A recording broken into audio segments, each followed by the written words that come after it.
Eh bien, bonjour à tous.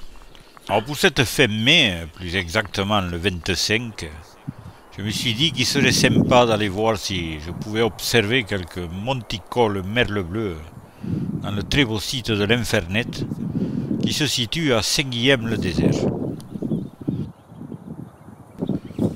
En route, nous aurons le plaisir d'observer le joli hippolaïs polyglotte et de nombreux autres oiseaux. Mais le but principal est de ramener quelques images du fameux merle bleu. Encore faut-il le voir. Mais ce qui n'était pas prévu, c'est qu'un vent de tous les diables se lève à notre arrivée vers les 8 heures du matin. Espérons qu'une fois arrivés au pied des grandes falaises, celles-ci nous mettent à l'abri de ce vent qu'on appelle ici la tramontane.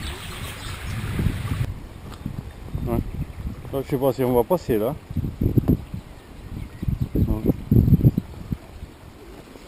Ici, les parois du massif calcaire s'élèvent à plus de 500 mètres d'altitude, au-dessus du cours d'eau, le Verdus. Cirque dell'Infernet,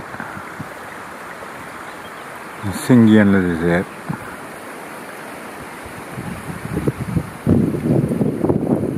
Voilà, on va arriver tout à fait au bout là-bas, au pied de la paroi.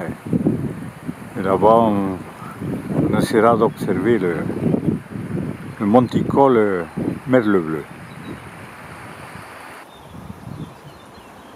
Ah, il y a un crisserelle là-bas, je pense que c'est un crisserelle qui tourne là, entre les deux. Ouais. Il faut qu'on crisserelle. Il doit se tenir dans la paroi lui aussi là-bas. Pour nicher. Bon, ben on arrive au bout du cirque de l'Infernet. Hein? Pas confondre avec Internet.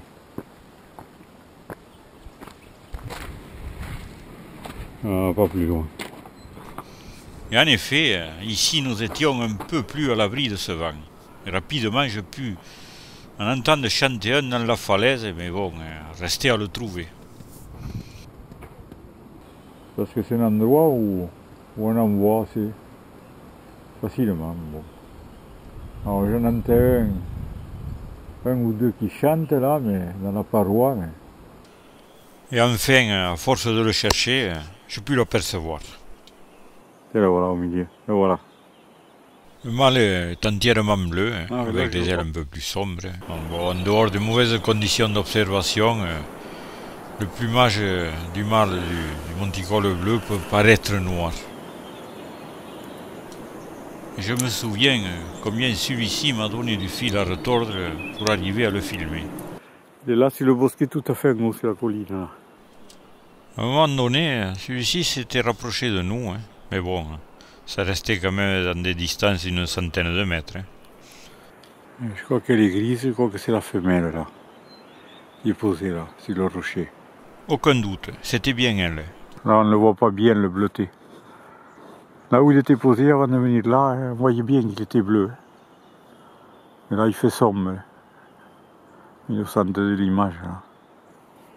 Tout dépend comment il est éclairé par le soleil. Avec ce vent, c'était pas facile d'entendre, c'est dommage.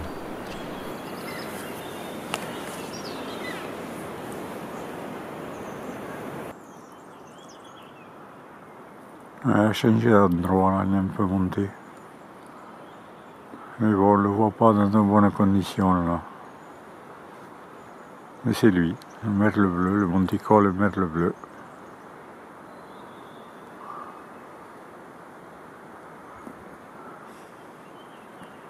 Ah, il a bougé. On voit bien qu'il est bleuté, notamment au niveau du cou. On peut voir aussi que son bec est beaucoup plus long que celui du merle noir. Non, il n'est pas très proche, c'est une centaine de mètres.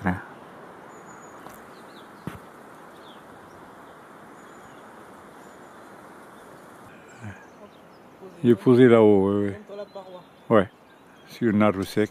Par restant, nous observions le faucon cresserelle qui allait et venait.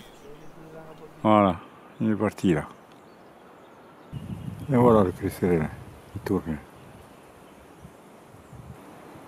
Ah, il s'est posé là. Hop, il repart. Il va voir les petits là-haut. En 2005, j'avais participé à la création du livre sur Saint-Guilhem. J'avais fourni quelques images, et notamment une image du monticole bleu posé sur un support de l'ancien téléphone des Lavagnes, et une autre de ma rencontre avec le Ticodrome Échelette, rencontre bien plus rare que le monticole bleu. Alors si vous passez par Saint-Guilhem-le-Désert, ouvrez l'œil. Je vous dis merci et à bientôt. Quel magnifique spectacle.